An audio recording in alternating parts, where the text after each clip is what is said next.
Bismillahirrahmanirrahim. Assalamualaikum warahmatullahi wabarakatuh. Salam budaya, salam rahayu, Om Swastiastu, salam kebajikan.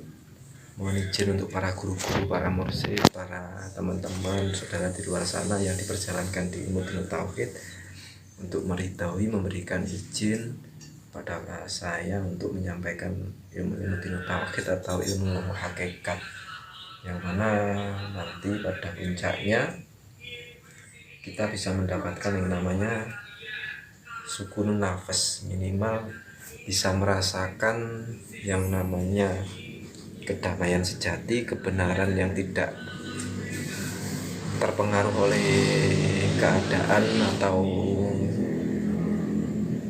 situasi eksternal di luar kita, minimal tidak terpengaruh dengan hal apapun di luar kita, yang mana kita sudah mempelajari yang namanya ilmu isi atau ilmu intisari atau ilmu apa nih ya, ilmu madu, yang namanya ilmu isi ya, isi pokoknya gitu ya. Bisa ketika yang namanya kemarin ketika ngaji juga di Gusan tuh ada kata-kata yang memang sangat bisa dilogikakan, yang mana ketika isi itu, kalau kita mempelajari isi nanti lambat laun akan tumbuh sendiri yang namanya kulit. Enaknya kan di situ. Jadi kalau belajar isi, kulit nanti akan tumbuh dengan sendirinya. Jadi gambaran kulit itu adalah sejatinya apa yang ada di dalam hati kita atau isi kita, gitu ya Bos ya. Nah untuk sekarang, sebentar ya, untuk sekarang saya diperkenalkan ada saudara atau teman yang memang itu kemarin ada masalah utang piutang, yang mungkin saya sendiri sedikit banyak agak paham tentang utang piutang itu, walaupun tidak paham, tapi kita yang bahas adalah konteks untuk membahas utang piutang secara syariat dan hakikatnya seperti apa. Karena ya kita Kak Rensa, kita memang, halo Kak, waalaikumsalam Kak Rensa, masih buat konten yang mana kita dipermudah dengan adanya hukum syariat dan hukum hakikat, yang mana secara syariat, hukum syariat, yang namanya hutang piutang itu pasti ada akad, yang mana akad itu pasti akan ada harapan, yang mana harapan itu saat yang pihak menghutangi dan yang dihutangi pasti ada yang diinginkan atau yang diperoleh. Nah, makanya di sini jawabnya nanti kan harus ada jawaban syariat dan juga jawaban hakikat. Jadi serba repot ya, karena gini, yang saya tahu kemarin ini nanti konteksnya memang harus tetap konteksnya hutang piutang. Tapi yang saya tahu memang sebenarnya yang terjadi pada beliau itu sebenarnya kerjasama usaha, yang mana kerjasama usaha itu mengalami kebangkrutan. Tapi di dalam yang namanya persetujuan dalam hutang piutang itu seperti apa, saya kurang paham. Yang saya bahas tetap intinya aja. Jadi gini, untuk masalah syariat yang namanya hutang piutang ya pasti yang pihak yang menghutangi harus diwajibkan untuk menagih atau wajib untuk menolong pihak yang diberikan hutang untuk mempertanggungjawabkan hutangnya. Jadi tidak kalau kita memang niatnya mengutangi atau kerjasama ya harus diperjelas, intinya gitu. Kalau yang namanya hutang piutang secara syariat, yang secara hakikat pun seharusnya kita tidak bisa menyalahkan satu pihak Dan sebagai kita yang paham tentang hakikat, ya kita berusaha menjawab semaksimal mungkin, sebisa mungkin ya. Ya yang ditolong atau yang harus diluruskan ini tidak hanya pihak yang mengutangi atau pihak yang diutangi, atau kedua-duanya kita harus saling, dua-duanya harus kita tolong, bukan cuma satu saja. Kalau kita cuma nolong salah satu pasti akan timpang. Jadi yang namanya keselarasan, urusan horizontal bukan vertikal, itu memang kita sebenarnya keselarasan. Jadi gini ya, secara hakikat yang namanya kita itu makhluk yang diciptakan sama Tuhan, itu manifestasi Tuhan. Sebenarnya semua ini bukan milik kita.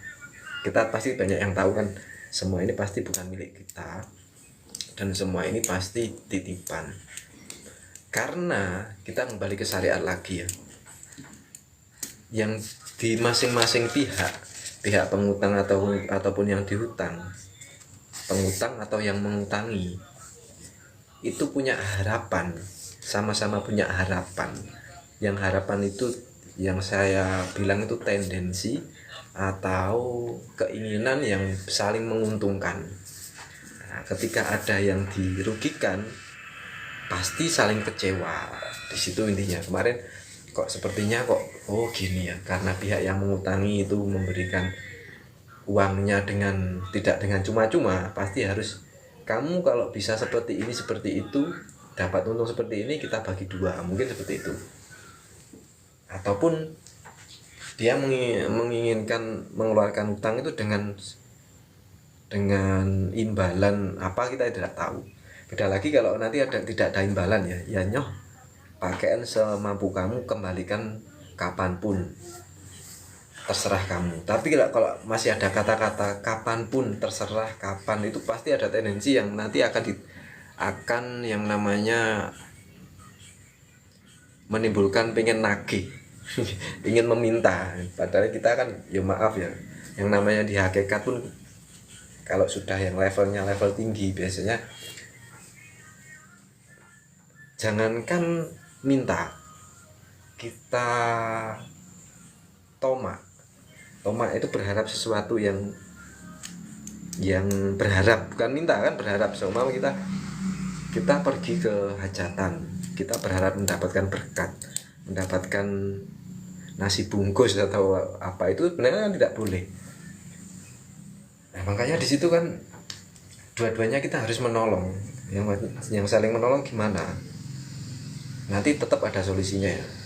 Pihak yang memberikan hutang dan yang dihutangi, yang memberikan hutang sendiri pasti tidak akan ikhlas kalau uangnya tidak dikembalikan. Tapi kalau seumpama dikembalikan pun, ini nanti pasti ada yang namanya gerundelan, atau di dalam hati itu perasaan yang masih ganjel, terus perasaan yang masih kurang enak. Yang dari pihak yang memberikan, menghutangi itu, yang menyaur utang apa ya, yang melunasi utang pun akan tetap mengganjal. Karena apa? Dia mendapatkan kerugian, atau mungkin dia memberikannya dengan kurang ikhlas karena susah payah dengan cara bekerja keras, akhirnya memberikan uangnya itu dengan tidak sukarela. Tetap sama-sama tidak ridho dan tidak enak ya. Aduh ya Allah, sikil keluar rek. Jadi gini, makanya kita di pelajaran hakikat pun, kalau saya memberi solusi ya gini, saya yakin kedua-duanya, kalau pihak yang diberikan hutang itu uangnya banyak, tidak mungkin tidak akan mengembalikan. Berarti kita lihat dari segi nominal atau jumlahnya, kalau memang itu sedikit pasti akan dikembalikan. Karena jumlahnya banyak, karena ketersediaan uang, pasti ya belum bisa mengembalikan. Tuh, jadi kita harus saling menolong biar sama-sama legowo. Kalau kacamata saya gini, semoga dari yang kedua-duanya itu tidak saling kaku atau tidak saling keras hati ya. Jadi yang di pihak yang memberikan hutang pun legowo, dengan artian ya saya hanya bisa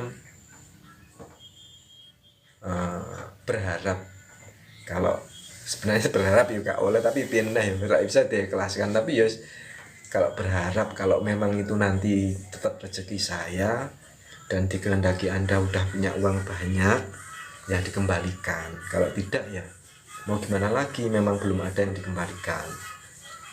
Dan yang dari pihak yang diberikan hutang tidak sukarela atau tidak bukan sukarela, tidak berkeras hati untuk saya tidak bisa memberikan uang itu sekarang. Kadang-kadang udah rugi, udah nggak bisa mendapatkan uang sebanyak itu, gimana? Maksud harus saya kembalikan, harus gini harus gitu. Dengan bersikukuh saya tidak akan mengembalikan ya, tidak juga gitu. Ya harus ada etikat baik untuk kalau saya ada uang, kalau ada rezeki udah banyak, atau minimal saya cicil dikit demi sedikit, kalau ada pasti nanti ada solusi-solusi yang memang di situ solusinya sama-sama tidak saling memberatkan. Tapi ya maaf nyuwun sewu ya, kalau saya pribadi, kalau memang sudah sepertinya kalau tidak bisa dikembalikan atau sudah tidak bisa diharapkan untuk kembali, ya sama-sama diikhlaskan saja. Yang kita yakin kalau memang sudah sama-sama ikhlas, keduanya saling legowo, nanti akan rezeki lain walaupun bukan sekedar materi. Rezeki entah itu keluarga, entah keakraban, entah kemesraan dengan keluarganya akan timbul dan akan lebih bermanfaat, lebih bermakna gitu. Nanti tapi ya saya memberikan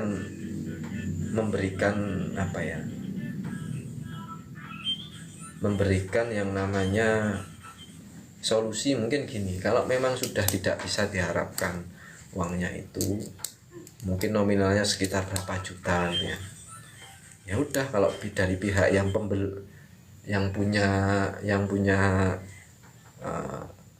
uang atau yang punya punya modalnya, ya harus legowo dengan cara dengan cara apa, ya udah gini aja. Kalau memang Anda tega dengan saudara Anda sendiri ya, saya mentok kalau memang tega gini aja. Kalau memang belum bisa dikembalikan, kalau belum ada, ya udah gini aja. Seumpama kalau nominalnya berapa puluh juta, senilai sapi, ya udah gini aja. Ya wis nggak apa-apa, saya ikhlaskan uangnya 20 juta itu, tapi 20 juta itu atau 30 juta itu diwujudkan sapi satu jodoh. Tapi saya minta tolong nanti diberikan kepada anak yatim piatu yang belum balik. Itu malah tambah, yang pihak yang memberikan hutang pun insya Allah akan lebih ikhlas. Karena apa? Sudah benar-benar dia ikhlaskan, saya kasihkan pada anak yatim aja. Entah kapan, di mana dan zaman kapan, kalau sudah nominalnya segitu, kita wujudnya udah hewan, kan tidak ada inflasi, tidak ada yang namanya naik turunnya nilai uang. Jadi ya setidaknya kita sudah sudah merelakan uang itu dengan seikhlas-ikhlasnya kita, walaupun nanti rezekinya tidak lewat kita, tidak dilewatkan kita, tapi diberikan pada anak yatim. Itu kan sama aja kita udah memberikan uang sebesar 20 juta itu pada anak yatim piatu yang belum balik pula. Wah, itu malah keren nih kan. Nah, dari pihak yang dihutangi atau yang diberikan hutang, beliau pasti akan berusaha semaksimal mungkin untuk menjadi orang yang lebih baik untuk mengumpulkan uang itu, dan mengumpulkan uang itu pun semata-mata akan diberikan kepada anak yatim piatu yang belum balik. Jadi ya itu sebenarnya ya solusi yang agak ekstrim kalau menurut saya, agak ekstrim sekali. Karena apa, yang namanya utang piutang, kerjasama usaha itu pasti akan apa ya, yang namanya keinginan pribadi atau keinginan harapan pribadi itu pasti akan muncul. Jadi kalau bisa ya janganlah sampai utang sebanyak itu untuk usaha yang tidak karena kenapa ya, di ilmu tauhid sendiri kita itu diajarkan untuk lebih sederhana, minimal tidak konsumtif yang sangat menyolok mata. Jadi orang tauhid sama orang syariat itu memang sudut pandangnya beda. Di luar sana orang-orang mungkin belum tahu caranya mencari uang dengan benar, dengan baik, tapi bersusah payah mencari uang dan mencari materi yang menurut dia paling penting. Sedangkan sudut pandang orang hakikat, rata-rata beliau-beliau sebenarnya paham tata cara membuat atau mencari uang dengan cara yang mudah, tapi beliau-beliau sebenarnya meninggalkan itu semua karena ya kita di dunia ini cukup untuk makan. Ya urusan materi sebenarnya bukan urusan kita. Sandang pangan papan itu sebenarnya urusan Tuhan, yang mana Anda sendiri pasti yakin, tapi Anda tidak sadar sampai detik ini, selama ini yang membesarkan Anda itu siapa. Sampai ke detik ini Anda bisa berkeluarga, mungkin bisa sampai sedewasa ini, apakah Anda masih mengaku-ngaku kalau Anda yang bisa membesarkan Anda sendiri dan menjaga Anda setiap hari, setiap saat, setiap waktu, bisa membangunkan Anda, menidurkan Anda? Nah, itu kan makanya utang piutang itu kalau bisa diselesaikan dengan kekeluargaan, sama-sama ikhlas. Tapi saya mohon kalau bisa lebih baik dari pihak yang diberikan hutang tidak menjanjikan, minimal saya akan bertanggung jawab dengan sepenuh hati, dengan sepenuh jiwa, akan mengembalikan apabila sudah ada. Kalau belum ada, ya mau gimana lagi. Tapi di dalam hati pun harus ada rasa yang memang benar-benar ingin mengembalikan uang itu. Tapi pun kalau tidak ada, belum ada, minimal jalin keterikatan, jaring keakraban dengan baik. Jangan sampai yang namanya kita punya kejengkelan kepada orang lain. Kalau masih ada kejengkelan, masih ada ketidak enakan hati kita, berarti yang kita sembah bukan Tuhan yang Maha Esa, tapi yang kita sembah uang. Secara sirkofinya seperti itu, karena yang kita harapkan uangnya, bukan Tuhannya, bukan hakikatnya, gitu ya Bos ya. Semoga di sini tambah paham atau ngerti. Kalaupun kurang paham, kurang ngerti, nanti dibahas lagi. Semoga bisa saling menegur atau saling menasihati apabila ada yang salah. Tapi saya mohon dari pihak yang diberikan hutang atau yang punya tanggungan, beretikat baik dulu kepada yang memberikan hutang itu, gimana solusinya yang terbaik atau solusi yang setidaknya tidak memberatkan, entah itu dicicil atau entah itu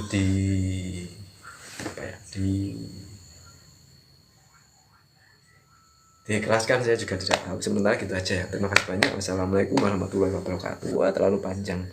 Gak apa-apa ya. Alhamdulillah. Terima kasih. Maaf Bos ya. Kak Nunung Nurmala, Kak Reinsa tadi bahasa apa ya? Aduh. Salam Rahayu Bowo. Kalau kacamata saya gini.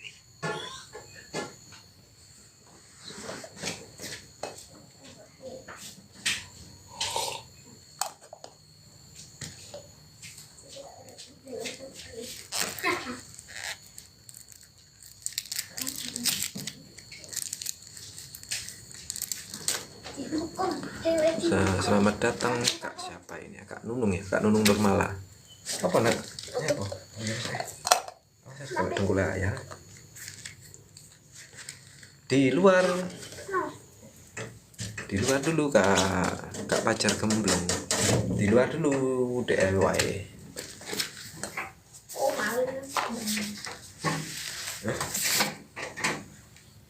Siapa yang mau gorengan nak? Siapa yang mau gorengan? Dewa. Asmoros 123.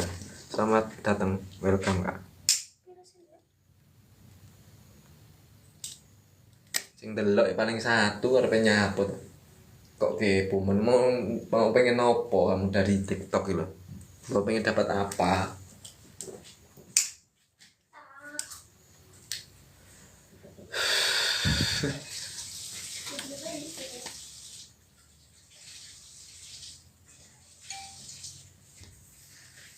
Alhamdulillahirrahmanirrahim. Bismillahirrahmanirrahim. Assalamualaikum warahmatullahi wabarakatuh.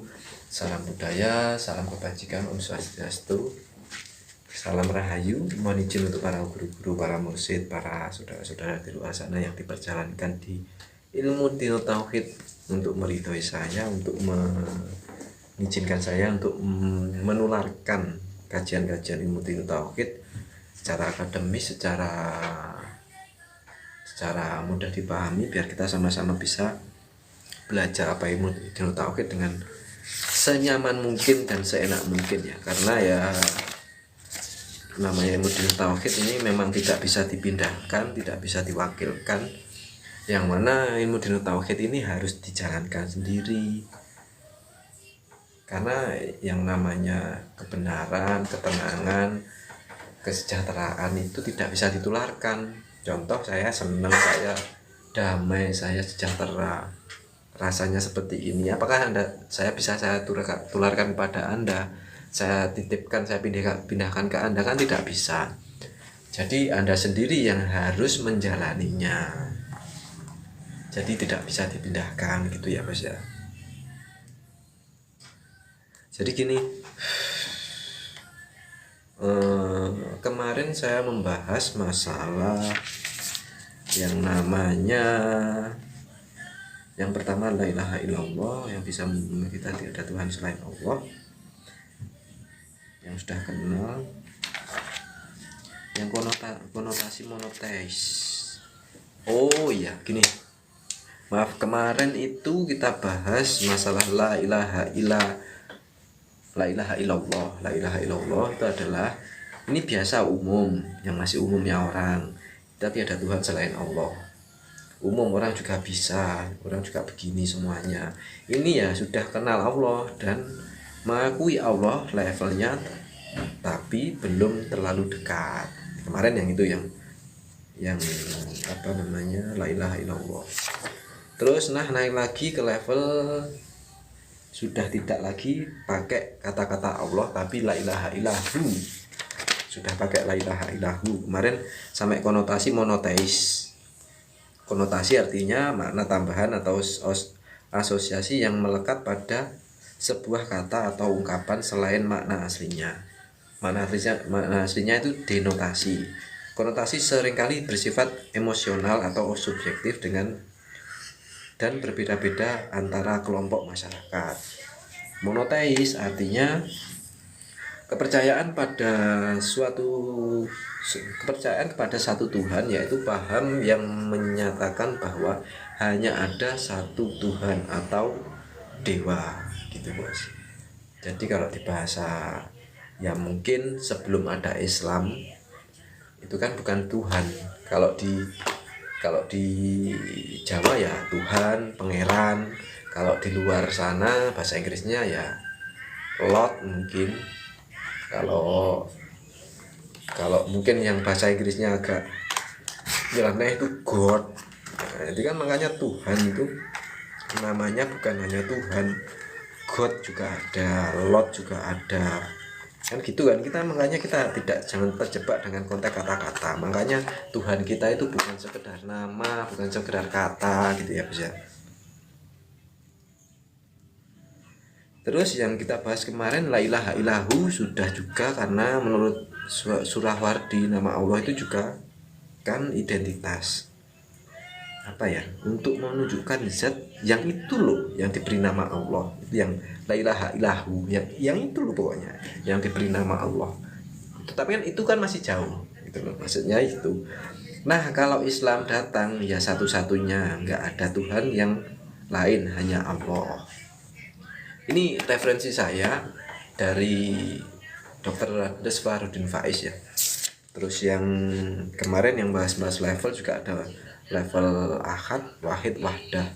Terus yang di level wahdah ada yang jalaliyah, jamaliyah. Terus sudah dimasuk tingkatan tauhid, dan sebelum tingkatan tauhid itu ada konteksnya meyakini, memahami, menjalani. Yang nomor satu, yang nomor satu meyakini dulu. Ada yang orang itu sebatas meyakini tok. Yang nomor dua ada yang meyakini dan memahami, cuma meyakini dan memahami tok. Yang ketiga, yang ketiga itu meyakini dan menjalani tanpa paham yang namanya pembahasan tauhid itu seperti apa. Jadi selaku tok, tapi ini kadang-kadang agak bahaya juga. Terus meyakini, memahami, menjalani. Jadi meyakini, memahami, menjalani. Terus yang nomor 5 meyakini, menjalani, memahami. Jadi di tengah-tengah menjalani dulu baru paham. Oh ternyata tauhid seperti ini. Terus ada lagi memahami, meyakini, menjalani. Yang agak lumayan tertata itu biasanya memahami dulu, terus tambah yakin, tambah menjalani. Memahami saja tanpa diyakini ya tidak akan naik kelas. Terus memahami saja tidak dijalani ya akan di situ-situ aja, cuma paham toh, akhirnya cuma jadi perpustakaan atau cuma menjadi koleksi buku semata, koleksi ilmu. Terus yakin saja tanpa kita belajar, tanpa kita mendapatkan materi dari luar ya tidak akan naik kelas, tetap di situ aja. Nah menjalaninya kan kita tahu rasanya, yang namanya itu kan tidak bisa dipindahkan, tidak bisa diwakilkan. Rasanya makan itu kayak apa? Rasanya makan itu kenyang itu seperti apa? Masa gini loh, kalau pengen tahu kenyang tak pindahkan kan tidak bisa, atau tak wakilkan itu tidak bisa. Makanya harus ada yang namanya dijalani. Maka ya mungkin Anda cuma sebatas meyakini atau memahami ya di evaluasi sendiri ya Bos ya. Ini pembahasannya sudah di la ilaha illa anta. Jadi karena kalau Islam datang ya satu-satunya la ilaha illahu, bukan anta. Nah kalau Islam datang ya satu-satunya, nggak ada Tuhan yang lain, hanya Allah. Nah ini sudah bisa menyebut dia. Nanti dia itu loh yang tidak ada Tuhan selain dia. Itu loh yang tadi diwakili dengan nama Allah. Nah itu berarti lebih dekat daripada yang cuma sebatas nama saja ya Bos ya. Jadi sudah tidak terikat dengan nama. Kalau masih diskusi nama kan titik-titik. Kalau sudah masih diskusi nama itu kan masih identitas. Terus nama itu kan masih kita belum tentu tahu siapa orangnya, bentuknya seperti apa, kan gitu. Di sini ada pembahasan lagi. Saya ingat di Malaysia itu bahkan ini apa ini Pak, aku sama buku sendiri karo ya wacane apa.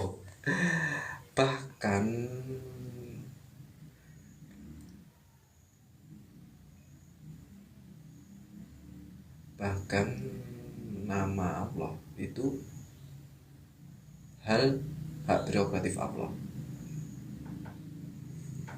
Oh iya ya. Saya ingat di Malaysia itu bahkan nama Allah itu hak prerogatifnya orang Islam. Orang Nasrani tidak boleh jadi ribut dengan identitas. Jadi orang Islam harus Allah. Kalau orang Nasrani bilang Allah itu nggak boleh, harus Allah atau yang lainnya. Makanya masih terbelenggu, masih terbelenggu dengan identitas, bukan yang geleger wujudnya yang kita sembah itu, bukan. Terus yang identitas sebutannya, ya identitas sebutannya. Nama itu kan mewakili yang disebut. Faiz ini mewakili ini. Oh ya, maksudnya saya ini mewakili seumpama saya kan Sase atau Hahan ini mewakili ini. Mewakili, hanya mewakili. Tapi kan Anda belum tentu tahu saya lah, gitulah seumpama kita paling enak contohnya kan.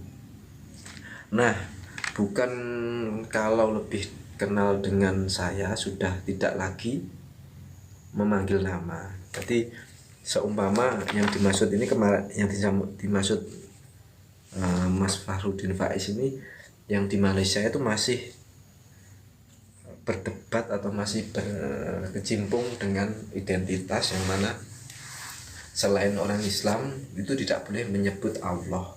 Jadi orang Nasrani, orang Hindu, orang Kejawen atau orang mana itu harus menyebutnya selain Allah atau siapa. Jadi terus Mas Fahrudin Faiz sendiri bilang yang dinamakan Hahan itu ini loh yang ada di sini. Tapi kan Anda belum tentu, nggak bisa menyebutkan Hahan itu yang mana. Ini kalau menunjuk ini kan ini mata, kalau ini semuanya ini kan badan, kan bingung Anda di situ. Terus di sini makanya akal tidak akan bisa menampung dengan yang namanya ilmu hakikat ini. Harus kita rasakan. Kalau kita menunjuk ini loh, ini kan sama menunjuk ini baju, ini dada. Makanya kan kita tidak bisa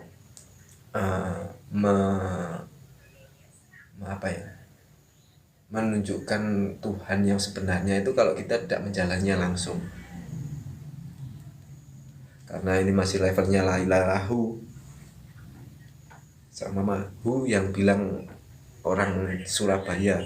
Hahan itu orangnya yang seperti itu loh, yang di sana itu loh. Ini kan masih hu, tapi kan belum tahu wujudnya seperti apa. Terus sudah la ilaha illallah, la ilaha illahu. Jadi kalau ketika Anda sudah mengenal saya, yang dimaksud ini tadi ya, kalau sudah mengenal Hahan, gak perlu dipanggil Hahan, kadang dipanggil ayah, kadang dipanggil Pak, kadang dipanggil Pak Lek, kadang cuma hey, kadang bro, kadang guys. Itu kan udah kedekatannya udah mulai dekat banget. Jadi Tuhan sendiri sebenarnya tidak ingin Anda cuma mengenal namanya saja, tapi mengenal wujud sejatinya dan gregernya dan laisa kamitslihi syai'un, itulah intinya. Siapa Tuhan Anda, bukan sebatas nama saja, biar Anda nanti lebih tenang, lebih ayem dan sejahtera gitu bos. Sudah la ilaha illallah. Katanya Surawardi, terus katanya Surawardi lebih dekat lagi. Nanti bukan dia, kalau dia itu masih agak jauh. Lebih dekat lagi ya Anta. Nah ini udah masuk ke Anta. Nah, lumayan lah 3 menit untuk membahas la ilaha illa anta cukup ya, insya Allah. Nanti disambung lagi ke video berikutnya ya bos ya. La ilaha illa anta. Anta artinya kan kamu kan udah di depan kita. Kalau dia kan kadang masih agak jauh. Bilangnya agak jauh aja biar otak atau pikiran kita itu bisa mendefinisikannya dengan mudah, tidak terlalu mengambang kan gitu. Ada rambut di asbak sebentar ya. La ilaha illa anta. Nah, waktu kecil di musola itu ada adzan, itu ada pujian la ilaha illa anta subhanaka ini kuntu minadz dzalimin. Ini bukan wirid ya, ini bukan wirid. Tapi ya sebatas pengetahuan dulu, sebatas pengetahuan aja. Walaupun nanti Anda ketika kholwat, ketika menjalankan tinu-tinu tauhid, kadang ya memang ada kata-kata yang masuk dalam hati, la ilaha illallah, la ilaha illa anta, la ilaha illa huwa, la ilaha illa terakhir ana. Itu nanti pasti ada.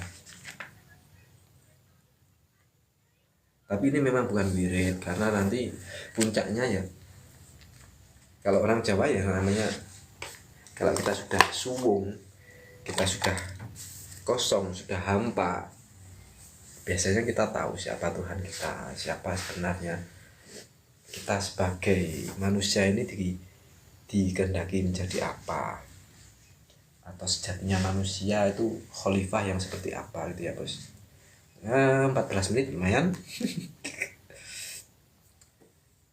Ini kan yang dibaca oleh Nabi Yunus waktu ditelan oleh paus ikan di laut. Nah, ini sebenarnya kalau pembahasan masalah dimakan ikan paus di laut, memang orang-orang hakikat, orang-orang yang sudah bertasawuf itu rata-rata memang sudah tidak mengenal yang namanya, dijauhkan dari yang namanya materi dunia dulu. Jadi dipisahkan dulu yang mana dunia, mana yang itu mutlak sang kholik kita. Jadi memang kadang kita memang disusahkan yang paling nol, paling minus dulu, baru kita tahu ternyata ini tuh Tuhan kita, oh ternyata ini tuh kehidupan kita yang sebenarnya di situ bos. Terus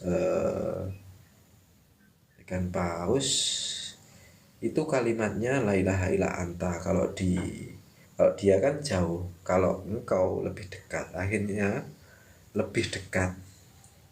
Jadi akhirnya lebih dekat. Engkau ya Allah, engkau adalah yang selalu menolongku, yang bisa menemaniku, dan itu anta lebih dekat. Kalau dia kan lebih jauh. Kalau kita tidak ada orang. Jadi kalau yang dinamakan kalau dia kan lebih jauh ya. Kalau dia itu berarti tidak ada orangnya. Kalau anta itu sudah di depan kita. Jadi pada waktu di dalam perutnya ikan paus itu sudah tidak ada siapa-siapa lagi. Kita cuma bisa diam. Hanya la ilaha illa anta. Jadi Tuhan kita di depan kita, sudah ada di sekeliling kita. Makanya itu sudah masuk, sudah dalam kategori, kalau di wirid itu namanya dzikir sirul asror yang dari Gus Melason Mursyid kan, kita harus merasa yang di levelnya su'aul basiroh, ainul basiroh. Jadi kita harus selalu merasa dilihat Allah, selalu ada Allah di sekeliling kita. Kalau wiridnya la ilaha illa anta subhanaka inni kuntu minadz dzalimin, Nabi Yunus sendiri pun selalu menata dan belajar, mulai menata hatinya, mengosongkan dirinya tanpa ada siapapun, dan berharap kepada engkau ya Allah sudah di depan mata kita ini. ya pusing, tapi ya ini memang tahapan-tahapannya. Makanya jalani yang namanya kholwat, meditasi itu meliputi kita harus dikir nafi isbat, merasa kalau kita bukan yang melakukan, kita hanyalah wayang, dalangnya bukan kita, di balik layar kita ini bukan kita, tapi ada Tuhan kita. Tuhannya yang mana? Makanya kholwatkan. Terus kedua, dikir sirul asror, yang mana ada tingkatannya di ainul basiroh, su'aul basiroh, hakul basiroh. Balik nggak ya? Su'aul basiroh, ainul basiroh. Oh iya, su'aul basiroh dulu, ainul basiroh, hakul basiroh. Itu pelajari. Dzikir sirul asror kelihatannya oh cuma itu ya. Tapi Anda harus paham, benar-benar paham. Kalau orang Jawa kejawen, Anda harus sadar yang dimaksud ini gimana. Nah, nanti yang memperjalankan Anda seperti apa? Ya Allah sendiri, dengan lewat dzikir-dzikir, dengan lewat kholwat Anda setiap hari selalu berpikir seperti itu. Dzikir sirul asrar itu Anda akan ujung-ujungnya akan menemukan yang namanya Tuhan Anda sendiri. Oh, udah 18 menit. Ya udah, terima kasih. Kita lanjut lagi setelah video ini ya, guys. Wassalamualaikum warahmatullahi wabarakatuh.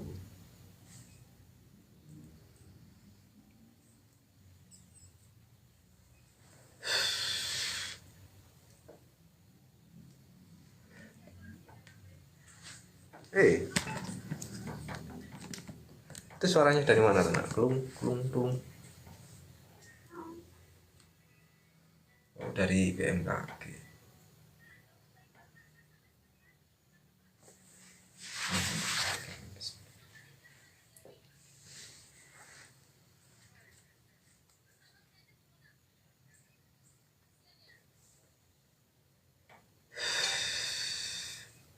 Bismillahirrahmanirrahim. Alhamdulillahirrahmanirrahim. Assalamualaikum warahmatullahi wabarakatuh. Salam budaya, salam rahayu, Om Swastiastu, salam kebajikan, mohon izin untuk para guru-guru, para mursyid, para saudara di luar sana, saudara-saudara kita di luar sana yang diperjalankan di ilmu dinul tauhid untuk selalu meridhoi dan mengizinkan saya menyampaikan apa yaitu ilmu-ilmu dinul tauhid melalui metode yang akademis yang mudah dipahami dan yang lebih dijabarkan dengan mudah dengan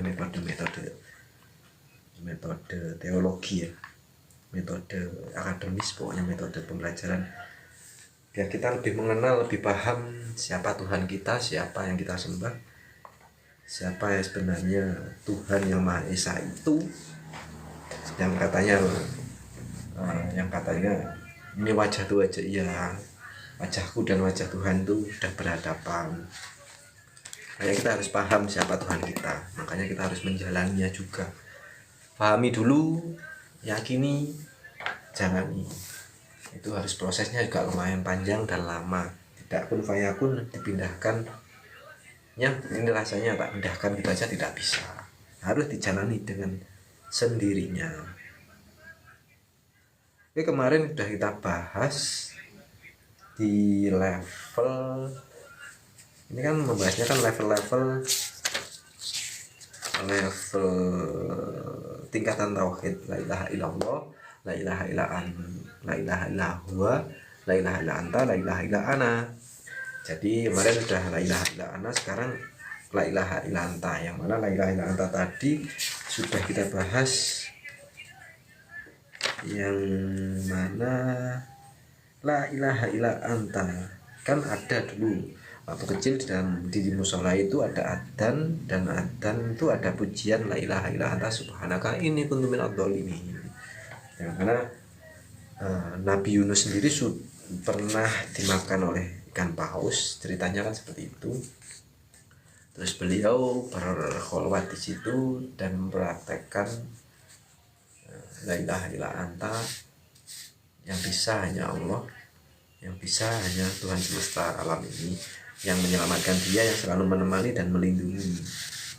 Walaupun secara, kalau Anda tidak bisa menalar atau memikirkan atau melogikakan apakah benar dimakan ikan paus, entah itu benar entah itu tidak, kalau Anda tidak percaya, ya minimal mungkin itu kalau kata-kata itu kata-kata atau cerita itu cerita sanepan atau kinayah atau bahasanya itu apa ya, bahasa kinayah, bahasa sanepan, bahasa perumpamaan ya. Anggap saja beliau ketika itu kholwat di dalam kamar yang tidak ada tidak ada apapun, tidak ada apa-apa, makanan tidak ada, minuman tidak ada, yang ada hanya Tuhan semesta alam ini dengan Nabi Yunus. Itu makanya la ilaha illa anta. Di situ kita bacakan aja ya Bos, nanti dibahas lagi, diulik lagi sampai sejauh mana pembahasan ilmu dinul tauhid ini sampai nanti habis. Kedamaian sebagai diri,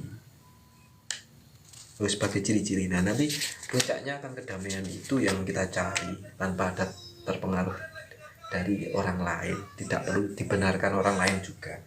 Silahkan Anda mau berjalankan seperti apa, mau melakukan seperti apa, itu terserah Anda. Kebenaran yang sejati itu seperti itu, dan puncaknya nanti diam. Oh ya, ini kita bahas lagi yang sampai kata-kata ini ya, kalimat la ilaha illallah, la ilaha illa anta. Kalau dia kan jauh, kalau engkau lebih dekat, akhirnya lebih dekat. Engkau ya Allah lebih dekat lagi. Engkau adalah yang selalu menolongku, yang bisa menemaniku, dan itu anta, lebih dekat. Kalau la ilaha illahu kan dia masih jauh, tidak ada orangnya katanya. Kalau dia kan lebih jauh, kalau kita tidak ada orangnya, kalau kita itu tidak ada orangnya. Kalau gua itu dia itu tidak ada orangnya. Terus kan baru bilang dia, karena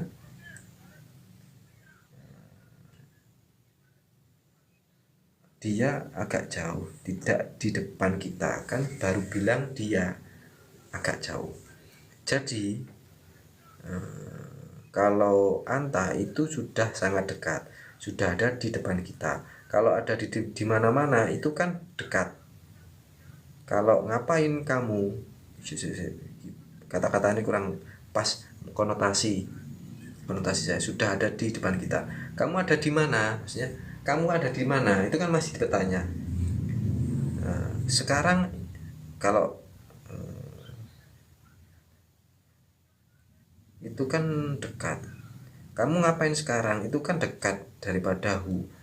Kamu ngapain sekarang? Itu kan lebih dekat. Jadi kalau udah la ilaha illa anta, kamu itu kan dari kan kamu ada di mana. Terus ini kan kamu ngapain sekarang? Itu kan masih udah depan kita. Bila ilaha illa anta itu masih, itu udah di depan kita. Tapi kalau konteksnya ahad, wahid, wahdah itu adalah kesatuan. Kalau buat manusia ahad itu adalah satu, sudah ada tunggal. Itu nanti beda lagi. Ini kan tingkatan-tingkatan kita ya, tingkatan tauhid ya.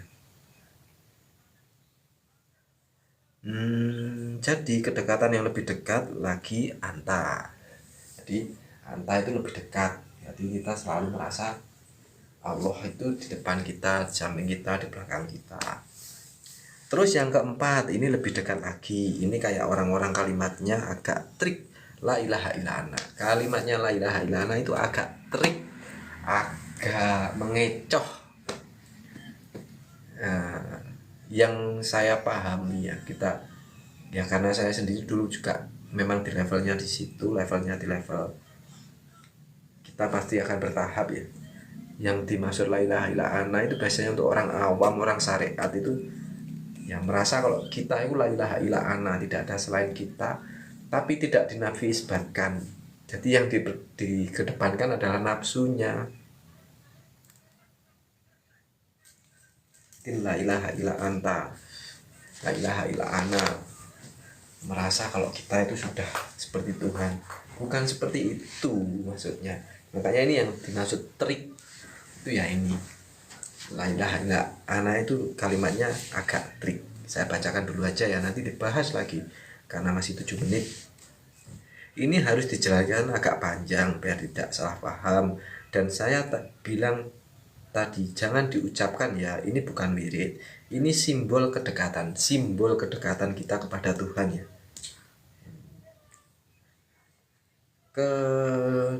Kedekatannya, jadi orang yang nyampe ke level 4 ini orang yang sudah menghapus dirinya sendiri dan hanya tersisa Allah saja. Hanya tersisa Allah saja. Jadi orang yang sudah di la ilaha illallah ini sudah nafi isbat, sudah fana. Semua yang menggerakkan ini itu bukan pikiran tapi hati, bukan nafsu keinginan manusia tapi udah keinginan Tuhan, manifestasi Tuhan. Ini agak terik, berarti agak harus diperjelas dan harus dijabarkan secara tuntas ya. Makanya bertauhid itu harus tuntas, jangan cuma separuh-separuh. Anda mau bertauhid, ketika bertauhid ternyata ada pekerjaan ini itu yang memang udah kehendak Allah seperti itu, mau gimana lagi. Tapi setidaknya terus ingin tahu, terus belajar memahami, terus biar tambah yakin dan dijalani dengan cara berkholwat, bermeditasi dan lain-lain. Itu ada tahapannya ya, karena ini membahasnya tentang metode yang mudah dipahami ya, kita harus membaca. Oh ya, kemarin juga saya membeli kitab jilid 2, kitab awal ya dari Kesumlason. Ya alhamdulillah udah beli, tapi dipinjam teman, dipinjam saudara, belum dikembalikan. Tapi kan ini juga belum selesai, sampai bahasanya sampai panjang nanti. Untuk yang di apa namanya, di ini loh, di pembahasan yang akademis, pembahasan yang mudah dipahami. Saya bacakan lagi. Bismillahirrahmanirrahim. Sudah menghapus dirinya sendiri. Nanti ilustrasi atau ada kaki gua agak sakit bos. Nanti gini loh, intinya kayak seperti ini. Pasti ada pembahasannya. Seumpama Anda sudah sayang banget, seneng banget sama seseorang. Ketika bangun tidur kan yang Anda ingat siapa? Kan pasti yang Anda sayang.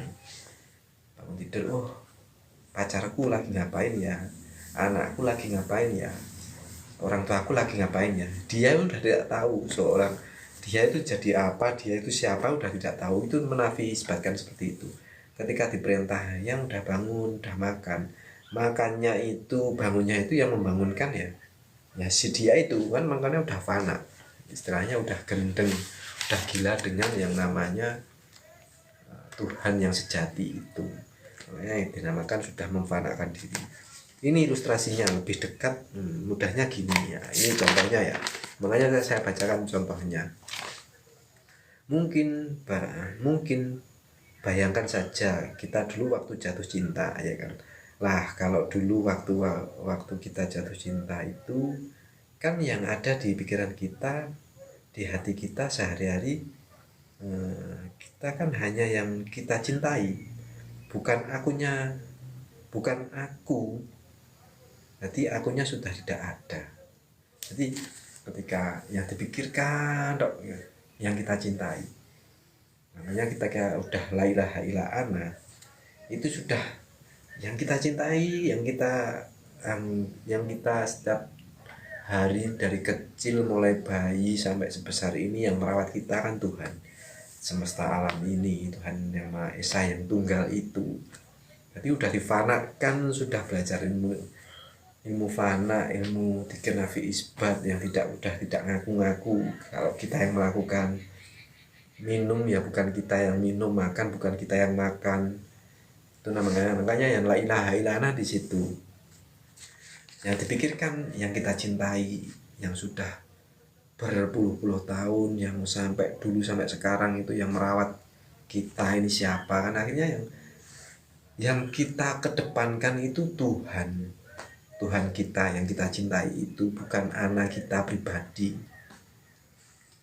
Ini maksudnya, ilustrasinya seperti itu, contoh yang paling gampang, walaupun sebenarnya tidak bisa dicontohkan dengan semudah itu, harus dijalani sendiri biar paham nanti kita tuh sebagai manifestasi Tuhan itu seperti apa sejatinya gitu ya bos. Bangun pagi ngambil HP, yang teringat, yang ditanya siapa dia, sedang ngapain, sudah bangun belum, mau tidur aja, say hello dulu, tidur yuk, miss you. Jadi itu kan, ini ilustrasinya sangat mudah dipahami. Miss you tuh, matiin dulu dong. Enggak, kamu dulu dong, gini dulu. Sampai segitunya kita kalau sudah sayang sama Tuhan kita, kalau kita sudah la ilaha illa anta, jadi udah fana. Itu makanya kalimatnya la ilaha illa anta itu sangat trik. Dan kalau udah di level ini ya harus orangnya harus menjalaninya sendiri, tidak bisa diwakilkan atau dipindahkan. Dengan cara apa ya? Berkholwat. Makanya kalau udah berkholwat tanpa ada keyakinan, ya Anda pasti takut nanti terjadi apa-apa. Terus Anda tidak paham ilmu tauhid, ya Anda pasti akan bingung. Oh cuma gini tuh bermeditasi. Jadi ya kita harus punya pedoman tiga itu, memahami, meyakini, menjalani ya gitu. Tapi dia kalau saya beliin baju ini pasti seneng. Nah, sama Gusti Allah Tuhan kita, kalau kita mengabdi, kita berserah diri, kita mengabdikan diri kita ini kepada Tuhan kita, mau diapain aja, manut samina wa ta'na, samaan wa ta'atan, itu kan udah tidak ada kita kan gitu. Ilustrasinya seperti itu. Wah, warung juga begitu. Wah, ini dia suka loh kalau lauknya kayak gini. Yang dikedepankan yang kita cintai, yang dikedepankan yang kita sayangi. Diajak ke warung, kira-kira warungnya yang mana ya? Oh, dia sukanya seafood, ke seafood. Padahal kita nggak suka seafood, kadang dipaksakan seperti itu. Itu kalau memang sudah cinta dengan Tuhan sampai levelnya la ilaha illa ana. Jadi yang ada di pikirannya hanya dia, maka aku hilang. Jadi aku sudah tidak ada, yang ada hanya dia. Yang dengan sedia tadi ya. Kalau di dalam tauhid ya laisa kamitslihi syai'un ya. Makanya di situ nanti semuanya kalau sudah dia yang mengatur, sudah keyakinan yang mantap, ya kita akan mencapai yang namanya sukunun nafas nanti. Sangar ini. Tinggal Tuhan saja. Jadi gak ada, kalau kita sudah hilang tinggal Tuhan saja. Manifestasi kita sudah sempurna. Khalifah kita sudah sempurna. Pokoknya Gusti Allah tok, gak enak liyane. Yang itu nanti yang dinamakan keahatan. Jadi Anda nanti bisa mengilustrasikan sendiri la ilaha illa ana itu seperti apa di dalam hati Anda sendiri.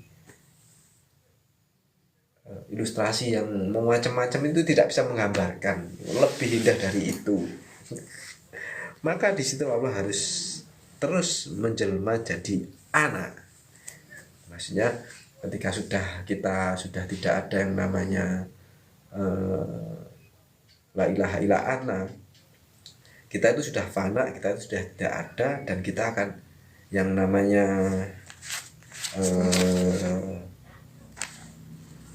suka loh kalau lauknya gini. Jadi yang ada dalam pikirannya hanya dia, maka aku hilang, yang ada hanya dia. Dia siapa? Tinggal Tuhan saja. Maka disitulah Allah harus menjelma menjadi anak. Tidak ada Tuhan selain Allah, menjelma menjadi la ilaha illa ana. Karena kita sudah fana. Semuanya yang kita punya itu la ilaha illa ana. Saya udah gak ada. Semua yang kita perjalankan, kita lakukan itu karena Allah. Itu makanya kalimat ini sangat trik dan sangat-sangat mengandung yang namanya ya gampang terkecoh. Kadang orang itu sok-sokan istilahnya, ya maaf, berhubung saya la ilaha illallah, saya gini aja, gak punya rasa takut. Tapi dia tidak mempunyai pedoman yang namanya dikenafi isbat dan dikesiru asror. Itu makanya harus dipegang dengan baik, dipegang dengan semampunya, sebisanya, jangan sampai lepas. Yang namanya tali langsung, keterikatan langsung dengan Tuhan yang Maha Esa. Sementara itu dulu ya, terima kasih banyak. Nanti dilanjut lagi, masih banyak materinya, biar tidak rancu, tidak amburadul, biar sampai tuntas ya bos. Terima kasih banyak. Wassalamualaikum warahmatullahi wabarakatuh. Halo kak, siapa ya? Kak Botol Yakul, terus Kak Denny, welcome ya bos. Alhamdulillahirobbilalamin. Alhamdulillah ya Allah. Bismillahirrahmanirrahim. Alhamdulillahirrahmanirrahim. Bismillahirrahmanirrahim. Assalamualaikum warahmatullahi wabarakatuh. Salam rahayu, salam budaya, Om Swastiastu, salam kebajikan. Mohon izin untuk para guru-guru, para mursyid, para saudara-saudara di luar sana yang diperjalankan oleh Allah di ilmu dinul tauhid, untuk meridhoi, untuk memberikan izin kepada saya untuk menularkan apa itu yang namanya ilmu dinul tauhid, yang mana ilmu dinul tauhid nanti puncaknya kita akan menjadi, atau puncaknya sukunun nafas, yaitu tenang, damai, sejahtera, tanpa bisa atau tanpa terpengaruh dengan keadaan orang lain. Orang lain mau konsumtif yang mencolok mata, istilahnya memamerkan apa ini itu tidak terpengaruh. Terus sudah punya kedamaian sejati, kebenaran sejati, yang kebenaran itu tidak perlu dikukuhkan, tidak perlu dipertanyakan pada orang lain, aku benar apa enggak. Udah punya kebenaran yang sejati, yang kebenaran itu memang hakul yakin mutlak dari Sang Kholik. Dan kedamaiannya pun kedamaian yang sejati, yang kedamaiannya tidak bisa diutarakan dengan kata-kata, walaupun nanti tetap bisa diilustrasikan dengan metode akademis atau metode pembelajaran secara